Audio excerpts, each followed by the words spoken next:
Hello, everyone, once again.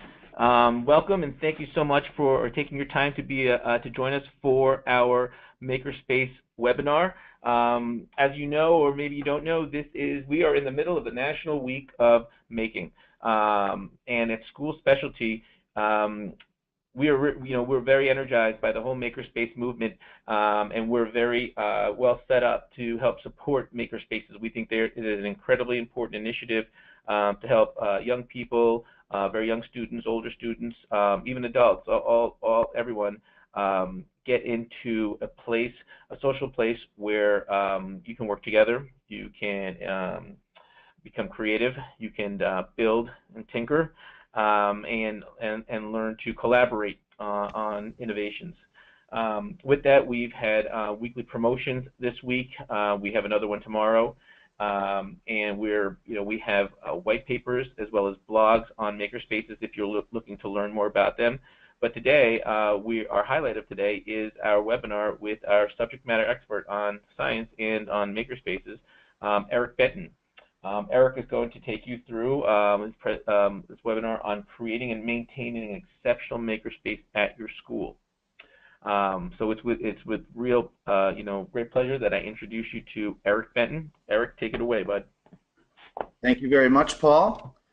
Welcome, everybody. Appreciate you being here today.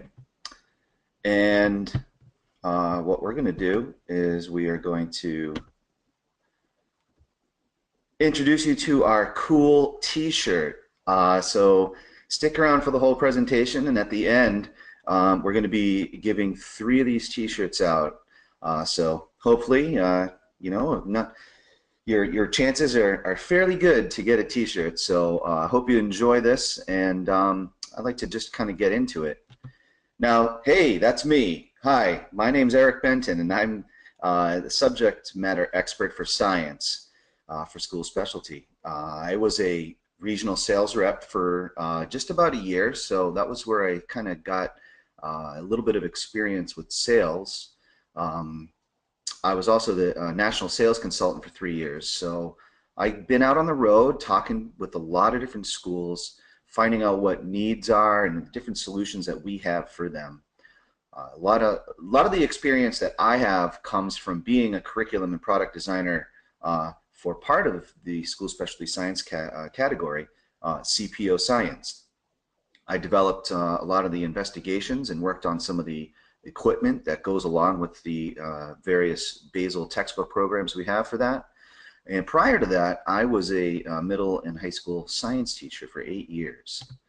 Now, no surprise, I myself am a maker. I like to make things.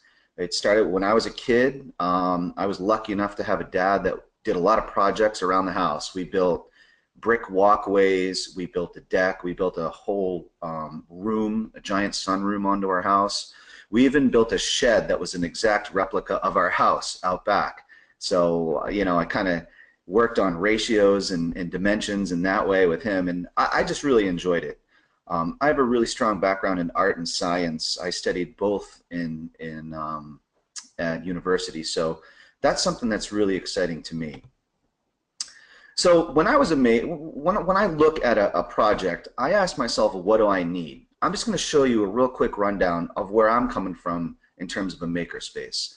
Now, a few years back, I needed a new mountain bike light, and I asked myself, what do I have? What are my resources that I have? I had a screwdriver, a Dremel, soldering iron, and some solder, a file, a hacksaw, and a workbench. I also had access to the internet, which allowed me to acquire a lot of these materials. So this is what I wound up coming up with. This is my mountain bike light. That has 3 LEDs, and that is an aluminum housing that's in. That aluminum housing started off from a piece of aluminum pipe that I bought at a retail metal supply shop. I also bought a small piece of aluminum that I cut into a cylinder.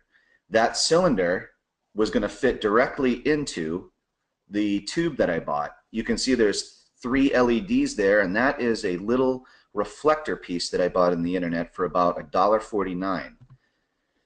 This is what it looks like when it's mounted up. After I got it mounted up, I had to do the wiring on the inside, got it all wired up. I used the mountain bike light attachment piece that I had from my old light. Boom, it went on my bike, and now I had a new light. But that wasn't the whole story. I needed a battery pack for it too. So these batteries you see, and you can see I labeled them positive and negative N. These came from an old surplus computer that was being thrown away by a friend of mine, and I said, hey, can I have your batteries out of there? So I got the batteries, and I built a battery pack. Now, that was for my bike. I needed a second one for my helmet. So I went, and it didn't just end with my bike. I wanted to make it better. I wanted to take what I had learned and expound upon that. So instead of a 3 LED light, I went with a 4 LED light this time, and I used everything I learned to make this one even smaller. This was less than half the mass, and when I was done, it fit right on my helmet, and I still use this light to this day. But that's not the whole story. It wasn't just me going out and doing it all on my own. I myself had maker coaches, and those are experienced people that have expertise and understanding that are beyond what the maker or the student has. Now, here's one of the guys that was one of my mentors. He didn't use hacksaws. He used a full-on CNC lathe machine, and he would post pictures like this about what he was doing. So I knew that I was really in good hands. He was using actual real tools and computer programs that he was writing. So he was taking what I was doing, and he just had it at a whole nother level. This is what his wound up looking like. You can see the difference between mine and his. Now, when you follow this kind of pattern of development and expertise, you wind up being able to really reproduce things. This is what his setup looked like. So much like what I did, he did it in the opposite direction. Once he had his built, he went and added them to his bike. And not only did he do that, the set he made for his bike, you'll notice they're a slightly different color. He actually mixed up his own anodizing solution, acid bath, and he anodized the second batch that he made to be gold. And just to give you an example of how bright they are, this is the guy taking a little trip, a side trip during a night ride that he took just to display how bright his lights were. So we're not talking about just little fanciful projects.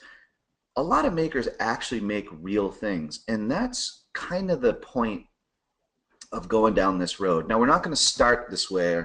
This isn't where it all starts with students, but you know, sometimes people wonder, you know, what even is a maker space? And there's really not a totally agreed upon definition. You know, here's one: a place where students feel free to design, collaborate, build, problem solve, refine, and communicate things and ideas. A makerspace is a community center that provides technology, manufacturing equipment, and educational opportunities to the public. Here's one that's a lot longer. It's a destination for thinking, learning, doing, creating, producing, and sharing. A space that takes advantage of multiple learning styles. It's a place to reinvent old ideas with new conceptual frameworks, utilize advancements in thinking and doing, and investigate and construct a hybrid of fine arts, sciences, crafts, industrial technologies, foods, inventions, textiles, hobbies, service learning, digital media, upcycling, STEM stream, DIY, DIT, concepts, all of it. So there's a lot to it. It's not just one accepted thing.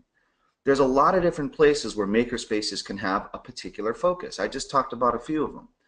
There's also woodworking, robotics, electronics, coding, 3D printing, arts and crafts, metalworking, music, textiles, hydroponics. The beauty of a makerspace is the flexibility it allows. And most makerspaces incorporate as many areas that are realistically feasible to what they have. So one of the things that's important about the whole concept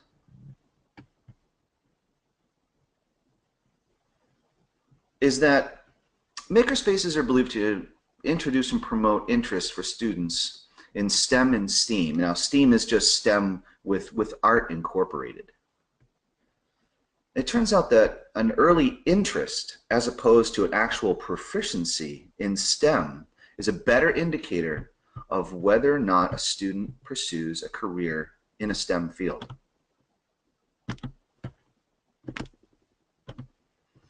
So according to a 2006 study, now this goes back quite a ways, 8th grade students who expressed an interest in science, who had an average math score, had a 34% chance of graduating from college with a science or engineering degree. Students with above average scores in math and no preference for science only had a 19% chance. So really what we're looking for is to build the interest, is to get kids interested in the STEM and STEAM environment. It also offers an alternative to the standard classroom setting. Students are given the opportunity to develop and explore their creative potential in a safe, non-competitive, hands-on learning environment. And that's important because they feel like they can actually do things without necessarily being graded and judged every step of the way. And projects are by nature interdisciplinary. They give students the freedom to create, and they offer an excellent opportunity for students to demonstrate growth, understanding, and real-world problem-solving skills. That's the key right there. We're trying to instill the ability to solve problems and give that ability the chance to grow and to build on it. You know, that introduces the concept of personal growth for the student. You know, it gives them the ability to develop and explore their individual design, fabrication, and their own evaluation skills. They're going to be looking at their own designs, the things that they make, and seeing how they can make them better. Just like I did with my light. That first one I made, you may have noticed, was pretty large. I realized it didn't have to be that big. I could make one much smaller and it would be even better, and that's what I did. So the collaborative aspect of a makerspace and the activities involved creates an atmosphere that encourages and reinforces collaborative learning. Students work together on projects and also develop communication skills during this process when they present their projects to the class and others. I did that with my mentors and my maker coaches. I would show them what I was making and they would give me feedback. I had a couple of guys in the area that I used to share parts and pieces with. One time I purchased a few too many LEDs for one of my lights, so I shared it with somebody else. He wound up giving me some wire that I needed. So there's a lot of different collaboration that can go on. Now, like I said before, many, if not most, makerspaces try to incorporate as many different ways to create, make, and fabricate things that are economically and spatially practical. You can only do what you can do, and you really have to look at what's going to make sense. And I have a couple of examples here in the presentation that are going to kind of stretch that limit and see what happens when you get a little too close to the limit. You know, not every school can incorporate, say, a full woodworking style shop area or an electronic station, and that's okay. You can still do a lot with a little, and that's what's really cool about makerspaces. You don't have to do it all. You can pick some parts that you're stronger at, some parts that you want to grow and develop more for your own capabilities and to give your students the expertise and the experience. Of course, this all really depends on your budget, the space, the expertise of the maker coaches or teachers. There's a number of different factors. And what it really what I think really boils down to is looking, you know, at these factors and then creating a plan. So you really have to look at these things like what type of space or spaces do you have available? You know, what do you have to work with? How many students are going to be using the makerspace at any given time or overall? You know, that's going to determine what you can and can't do as well. Maybe not quite as limiting as space, but it's something to factor in there. You know, what's your budget? Are you starting just from scratch? Are you just going to take donations? What are you working with? What kind of availability will you have for maker coaches or facilitators? Are they going to be paid or volunteer? You know, most of the time, schools are going to be using teachers, possibly some volunteers. And then you look at what areas of STEM or STEAM can you realistically incorporate. You know, if you don't know anything about electronics and nobody in the school knows anything about electronics, you know, maybe you save that for down the road. So we're going to look at these a little bit more closely. And I wanted to kind of throw out there the fact that these points are not necessarily in any particular order. You know, what your priorities and your constraints are really kind of dictate what's going to be the most important part here. But these are really, I think, some key parts to think about. Now, there's probably a couple of few other things on here that maybe I didn't include, but these are these five bullet points. If you can work these out, you're going to be really on a good road to putting something together that makes sense, and that's really what you want. So we're going to look at each point a little closer. Now, the first one is, what type of space or spaces do you have available? You know, are you just going to have one space, or do you have more than one space? Are you going to have one space that can be a wood shop and one space that could be something else? You know, do you have an outdoor space? Are you going to be able, if you have an outdoor space, are you just going to do gardening, or can you start talking about landscape design or even outbuilding design? You know, the extent to which you can think about a makerspace really is not limited by anything other than your creativity and what you can pull off. You know, it's amazing what some schools actually pull off. And I would recommend, you know, pick one area to focus on that you really feel confident in and build off that. You really have to think about what your priorities are. You know, if you are really looking for your students to get experience with, let's say, electronics and robotics, probably don't want to spend all your money on saws, or you want to organize the space around what your priorities are. But also don't let those dictate everything you do, because you don't want to limit what happens. It's good to have priorities and objectives, but sometimes things you haven't even thought of become priorities, and you want to give yourself the ability to have some flexibility. Now, when you do develop the space, it's easy to get carried away having supplies and little stations. You have to include room for the makers to work. As I've visited schools, one of the biggest mistakes the organizers of the Makerspace, when they look back, they wish they'd had more room to work with. The worst thing is to have a really crowded makerspace where the students or the makers just don't have enough room to actually work. You know, they're going to need space not just to make the stuff, but you know, they may, if they're working in there to do their design and evaluation, they're going to have to, you know, and if they're going to have conversations and discussions in there, you're going to have to think about that. This is where, are you going to have more than one space available to you? You may have a room that they can do the designing and evaluating in. Well, guess what? That's a makerspace. It may not be the place where they fabricate things, but it's part of the overall makerspace. So you really want to think about that. Try to leverage as many different spaces as you have, if you have that ability to do that. Now, here's a picture of a school that got a great grant and kind of went a little bit overboard with buying stuff. You can see they've got paint, they've got hammers and screwdrivers and levels and extension cords, and they didn't have a whole lot of space to work with, and now they can barely get to that back little cupboard there that I understand has some electronics equipment in it. So, you know, that's where you have to this is where the realistically can work out thing comes in. If you overpopulate the space with stuff, there's no room for the people, and the people are the most important part. You can actually do more with less sometimes when it comes to this type of area. Make sure that you think about that and you factor in workspace.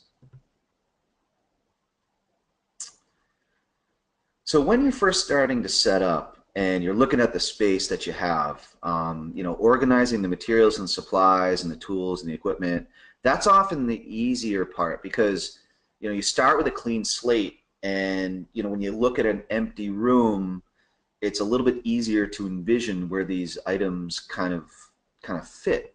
You know, it's kind of like looking at a house or an apartment before you move in and there's nothing in there. You know, but it's like, wow, this place looks huge. And then when you finally start moving all your stuff in there, you're just like, wow, this isn't quite as big as I thought. So here's an example of that too. This is a brand new space, and it has workstations for students. And they didn't have a whole lot of expertise in building and making things necessarily. So they decided to go with all self-contained kits. Now this is just a small space, but you can see how all the stuff nicely fits on this particular storage rack. Now it's funny because as I was talking with this teacher, she said that if they had to do it all over again, they wouldn't go with that metal rack because it had some sharp edges on it, and they didn't really think about that before they bought their equipment. Now I don't want to make you think that there's too much to think about when you're trying to prepare one of these makerspaces, but you know, I think somebody may have donated this rack and that's why they had it, but it was one of those things where it works, it does what it's supposed to do, but if given the chance to go back, she would have bought something that was a little bit safer, not quite as rickety as this, because you give one of these things a shake, it can kind of shake a little bit more than they really felt comfortable for. And like I said, the edges were kind of sharp on there.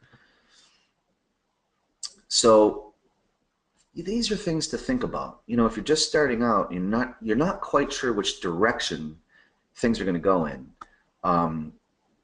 Really, the most important part is just to get the ball rolling. Get started. You know, start with something. I know our company, School Specialty, we offer some really cool maker-focused kits that students can use. You saw some of them actually were on that shelf there. And we have some good storage solutions. We have these cubelet robot blocks. They're really interesting. Kids put them together. They can make robots that do different things. And also you can kick it over to the coding part of it, where the students can actually look at what are these robots doing? What's the code associated with them? They can start just by dragging and dropping little chunks of code. And then they can also open those up and actually look at the line-by-line code itself. So it's really neat. They start just by manipulating the cubes that fit together. Then they start to look at, well, what's telling these things to do what they do? Of course, we have the Connects kits. We have a bunch of these. These are a great way to get going on things. This just gives you the opportunity to have your students start building and focusing on design and construction. They're great. We also have this Mindware Kiva MakerBot maze. It focuses on creativity and problem solving. Kids build a little maze out of various materials, and the little bot works its way through the maze. So that's neat. And you know, one of the biggest things coming down the line right now is drones, and we offer this PCS Adventures Discover Drones. Students will actually build the drone, so it gives them the opportunity to kind of focus on electronics and drones itself and engineering. You know, I kind of think in a few years where it's going to have all kinds of little flying objects zooming through the air. So I don't know if we're going to have a clear sunset to look at without a little stream of drones flying across the horizon. So aside from a lack of workspace, the one thing that teachers look or the coaches look back on is they didn't know how much space they were going to need for project storage. Now remember, makers, the students, they're going to be making things, and a lot of times it's not done in one fell swoop. It's a process. They're working on this item, this piece of creativity that they put together, and they're going to be refining it, and they're going to be testing it, and they're going to be redesigning it. That needs to be stored somewhere. You know, when I showed that nice rack, if you have a room full of all these racks that are all full of equipment, that's great, but where are the projects going to go? You know, depending on how long it takes, it's going to need to be stored. And it's important to not underestimate how much room this is going to take up.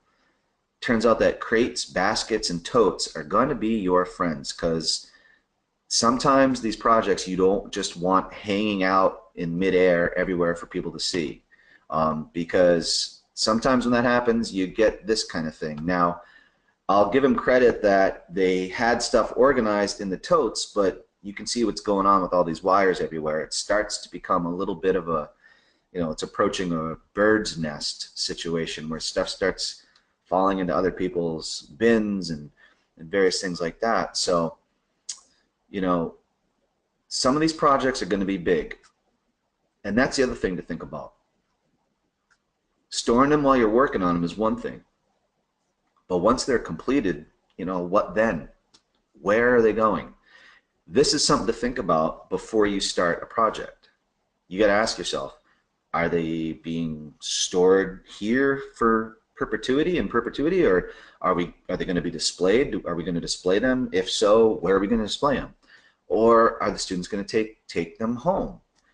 Well, if multiple students are working on the project, who gets to take it home? So these are all things, you got to include these solutions.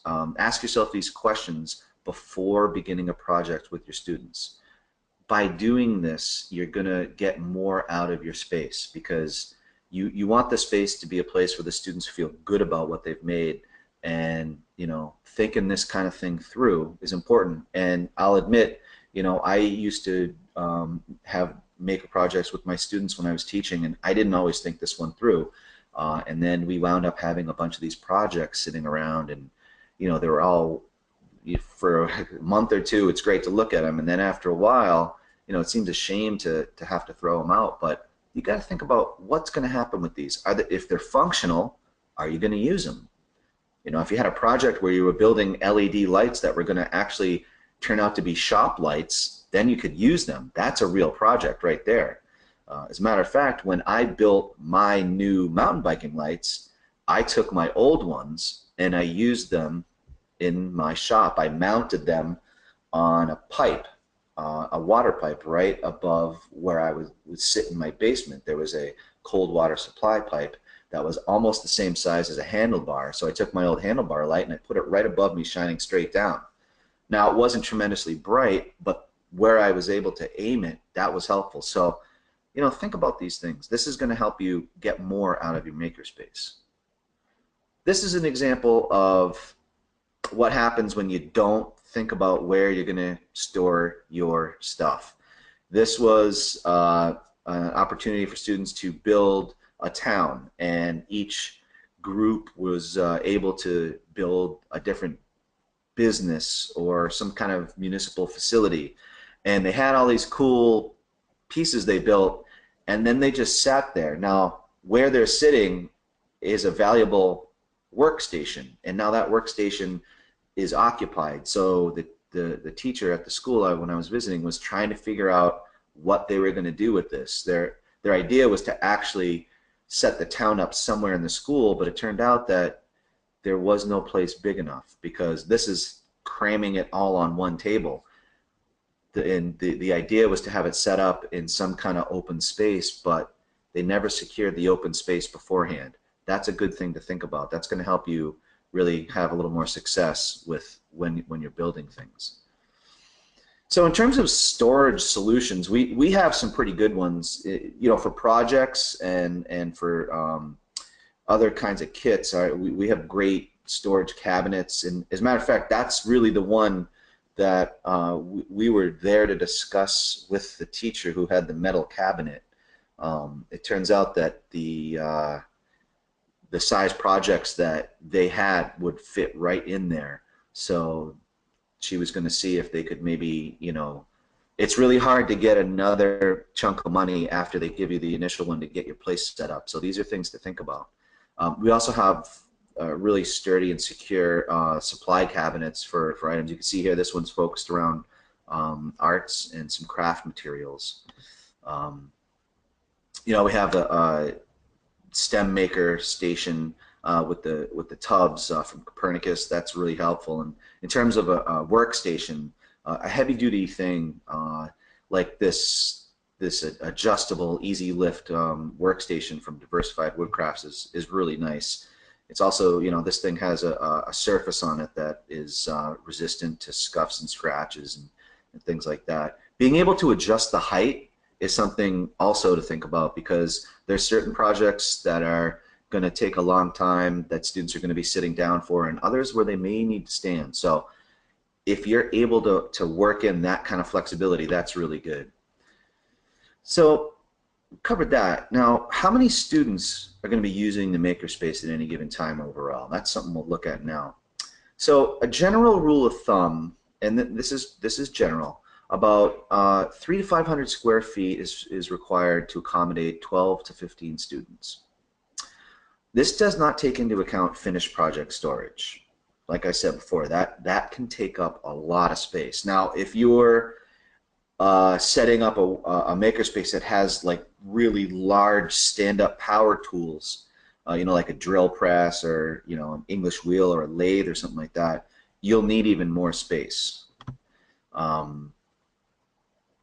I would use this again as a general rule of thumb to calculate, you know, how many students would reasonably fit into a fully operating makerspace. So it's sometimes a lot easier to know the space dimensions beforehand, and then once you have that, you know, your results are going to vary depending on what you have to work with.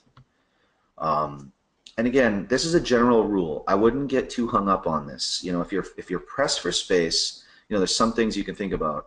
Maybe you just start off with smaller projects. That tends to allow for more students per unit area. You can go with smaller tools. You know, maybe if you can just have some hand drills, you don't need a stand-up drill press. Always keep your eye out for expansion. You know, this is sort of one of those things where people go, oh yeah, there's rooms just don't open up. Well, they don't open up if you don't have your eyes open and you're not looking for it, because I guarantee you someone else is looking to grab a space. So just kind of, you know, it's one of those things. It seems obvious, but just keep your eye open.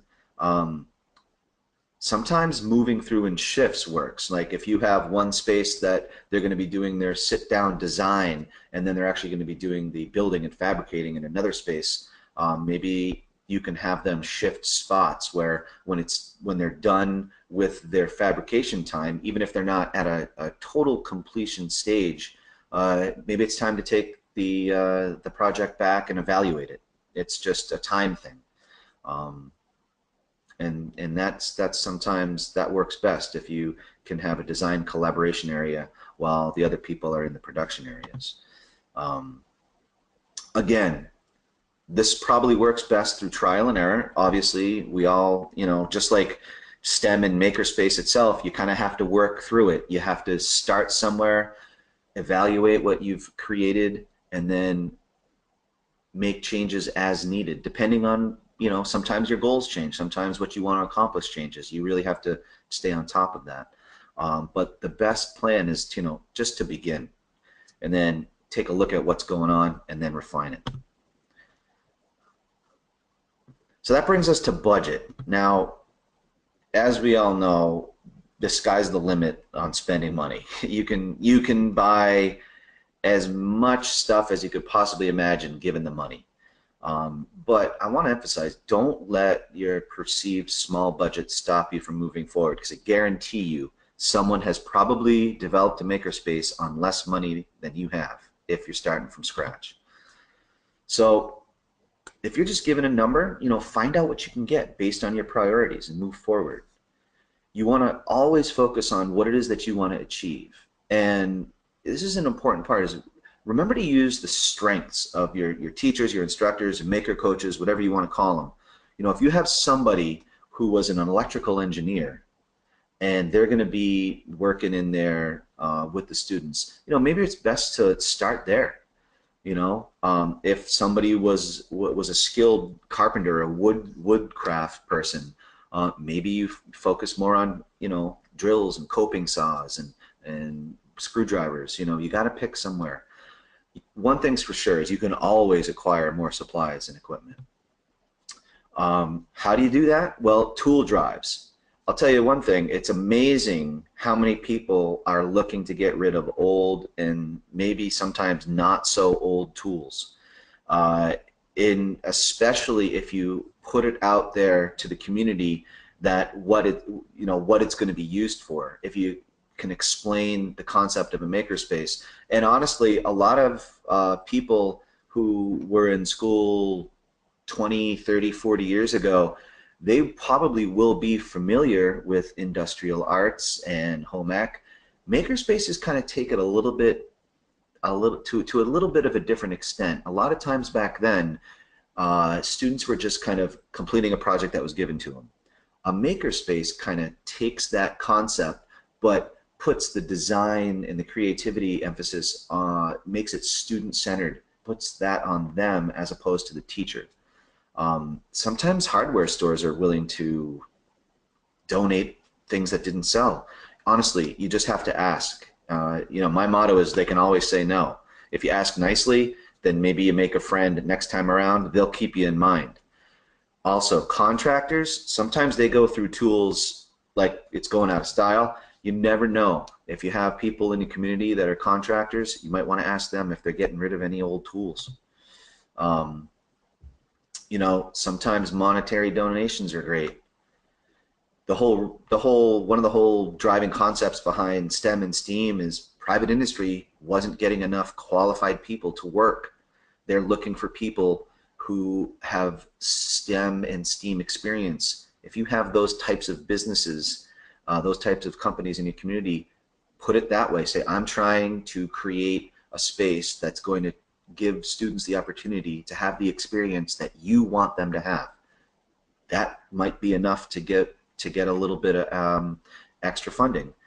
There's also websites for donations, GoFundMe.com, Kickstarter.com, Donors Choose. Sometimes if you can't find a place to put the projects or the creations, if the whole concept was to create something that was going to be auctioned off, that's not a bad way to raise money either. So these are all just little ways to think about how you can maximize that.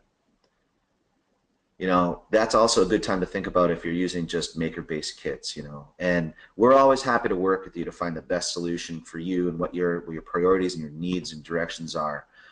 We have a really great Makerspace catalog this year that came out in 2017, and we're happy to work with you on that with the catalog. You can see it's broken down into various aspects that you can use to outfit any makerspace. We have all the equipment and supplies, furniture, tools, kits, and all the activities that you would need to put together a makerspace.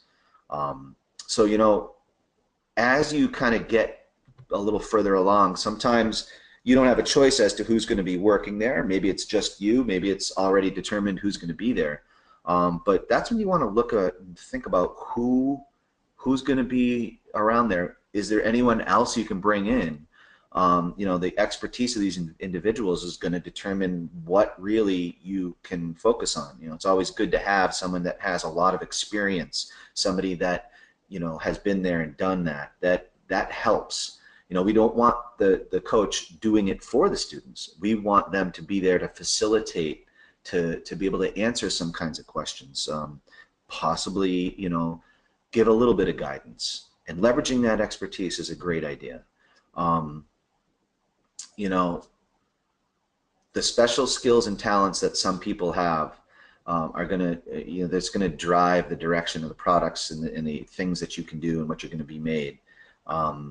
Leveraging that and then expertise in other areas is really going to help you kind of grow as a makerspace. You may start off with just a couple of different areas that you're focusing on, but that always gives you the ability, guaranteed, once you start if you're only going to be working on electronics, you're going to wind up having to learn how to bend metal and make different metalworking skills, build that into it, and then maybe there's going to be other things that whenever you start a project, it always seems to intrinsically bring in other areas that you have to kind of build on, and that's great. Depending on what your vetting requirements are, local businesses or even tech schools sometimes instructors or you know, higher level students. Maybe they can be a valuable resource for you. It's a place to look if you're really needing somebody to come in and give a little bit of guidance, somebody who has experience developing and making things. So that brings us to the last point. You know, what areas of STEM/STEAM can you realistically incorporate? Well, I hope you can see, you know, all aspects can be incorporated. Hopefully they will be, but really you got to begin with what fits in your space and what fits makes sense for your budget, what fits makes sense for the space that you have, how many students you have. Um, you know, if you don't have any outside area, I wouldn't recommend going totally into gardening. You know, you just have to realistically think about what it is that you have. Are there people that do indoor gardening and using, you know, hydroponics and grow lights? I've actually seen one where they have one with hanging plants that they built. They built racks for hanging plants, and that worked out great for them. But you got to start somewhere. That's a pretty ambitious thing. You know, you don't even necessarily need tools. There's great kits out there. You can just start with hand building. Look at where the expertise lies, what your objectives are, how much space you have, and really build on that. And I think if you follow these basic kind of rules and guidelines, you're really going to get the most out of your space. And you know, we're here. We're here to help you. We're here to help you make the right decisions for you. Find the solutions that work for your makerspace. So, you know, that's pretty much what I can give as guidelines from what I've seen out there and what I've done to help people develop an efficient makerspace, and frankly, to develop my own for the projects that I work on. You know, I work out of my basement and my garage, so there's really only so much I can do. So I have to be realistic with what I can make, and that's pretty much the presentation. So I appreciate you. I thank you for coming, and I hope that you're able to get some helpful information out of this. So Paul, I think maybe we'll turn it back over to you. Sure. Hi, everyone. We want to be respectful of your time. And again, thank you, everyone, for taking the time to be with us. Eric is going to be on the phone, is going to be keeping this webinar open for, and we all will, for a little bit longer, to field any questions that you might have. If you have a question, so that, you know, what I will do is just please send me a message using the toolbar that you have from this webinar. Just send me a chat, and I can get your question over to Eric. You can either ask me the question, or I can unmute you, and you can ask the question on that. So please feel free to do that. We'll keep the webinar going for a few more minutes. But in case you're hanging on to find out who our T-shirt winners are for today, Eric, can you put our T-shirt slide back up there for a quick second? Sure. All the way to that.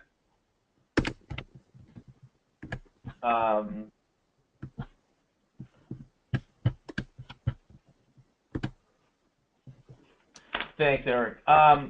Great. So we just picked randomly. We have 3 winners here, 3 T-shirt winners. We have your email addresses. We'll be in touch with you to get your to get some mailing information from you. But Alexis Arellano, Stephanie Kruger, and Ruth Ann Wright. Congratulations, guys. Thank you for being a part of the webinar, and we'll get an email out to you to get your mailing address so we can get you a T-shirt out to you. So, like as I said, we're going to keep the webinar going for a couple more minutes to see if there's any calls on how, you know, any challenges you have in putting together a makerspace, either one that you currently have or one that you hope to have.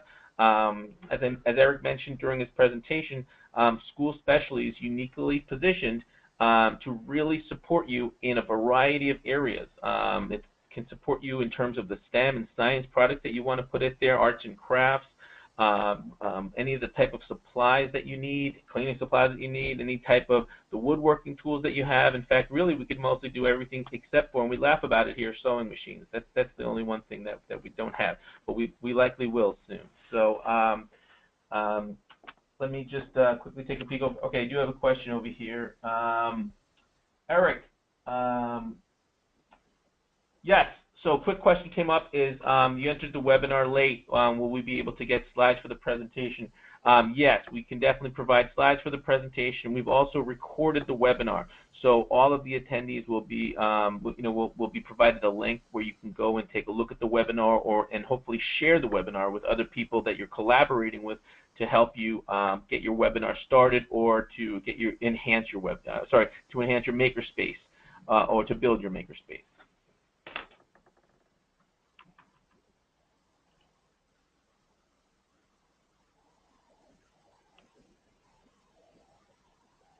You're welcome, Robert.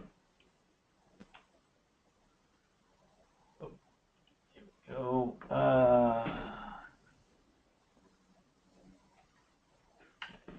Okay, so from Judy, just beginning to look into makerspaces, you gave me some basic information I can use to make some beginning decisions.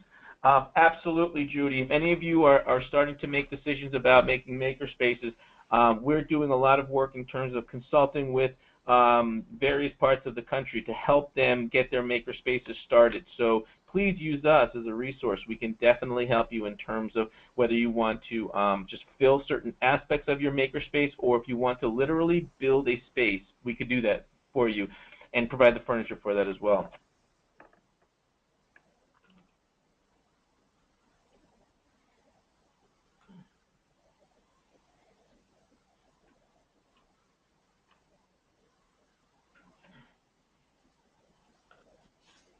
Okay, the current time is 4:45 here. Oh, I got another one right here. Hold on. Great. Eric, you had talked about opportunities for funding for makerspaces. You mentioned several of them in one of your slides. It says here, what are the grant opportunities that you know available for makerspaces? Well, I know there are different companies, and as a matter of fact, I worked with one school that was actually genius in what they did. Is it was a federal grant. There's money from the federal government, and what they did was they looked at what the grant was all about. The grant was all about diversity. They wrote the grant such that their point was, what better way to incorporate and celebrate diversity than to build collaborative learning groups that used a makerspace. Makerspaces are the way that we are going to get diversity into our curriculum. They won the grant, and they now have 6 elementary schools with indoor and outdoor makerspaces. So they have actually kind of it's in Southern California, so they have a very extensive gardening makerspace area with their students. I think they actually built a gardening shed. They designed and built the shed themselves. So you know, there's also companies that sometimes put out a grant opportunity, and what it boils down to is finding out what they want the grant to achieve and getting creative about how you are going to achieve that. That's the important part. Now, the grants themselves, I don't have like a list of those, but you know, maybe that might be something we can look into. Thanks, Eric. From Alexis Arellano, just want to say thank you, Eric. I'm glad to hear makerspaces can start at any point and there are no limitations. Thank you again. Absolutely. You're totally welcome. I'm glad that everybody was able to come, and it's true. You really don't need much to build a makerspace. So again, we will be providing follow-up to this in terms of a link to see this recorded webinar and or to access the slides that were a part of this Makerspace presentation. In that email, you'll have contact information, whether it's myself, whether it's Eric, or whether it's Mary Fridiani, who is also on our marketing team here at School Specialty. If you have any questions, please do not hesitate to reach out to us. Please do not hesitate to visit schoolspecialty.com/makerspace. to go take a look at whether it is the various categories that we have to support a makerspace: science, arts and crafts, educational technology, or to look at blogs that we have posted there, white papers that we have posted there. And also, finally, we have a photo contest that's going on right now. And if you go to schoolspecial.com/makerspace and you click on the photo contest, you can enter yourself to a chance to win $500 towards your makerspace. Please visit our website, and I thank you all for your time. And with that, we'll wrap up the webinar. Have a wonderful day, and I hope you're having a great National Week of Making. Thank you. Bye.